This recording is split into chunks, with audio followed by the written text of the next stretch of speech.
കഴിഞ്ഞ കാലങ്ങളിൽ മുൻ നേതാക്കൾ, കോൺഗ്രസിൻ്റെ മുൻ നേതാക്കളാണ് ഈ ബിൽഡിങ്ങും ഈ സ്ഥലവും നമുക്ക് അനുവദിച്ചു തന്നത്.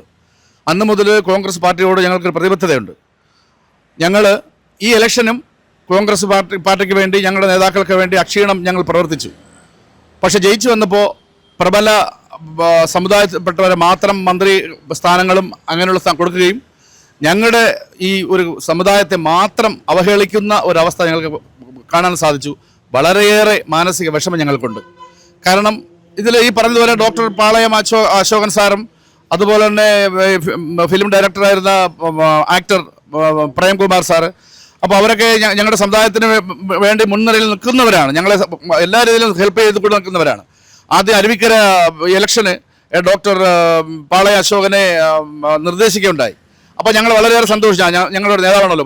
പക്ഷേ അദ്ദേഹം നിന്നിരുന്നുവെങ്കിൽ തീർച്ചയായും അരുവിക്കര ജയിക്കുമായിരുന്നു. കാരണം അവിടെ ഞങ്ങളുടെ പ്രാതിനിധ്യം വളരെ വലുതാണ്.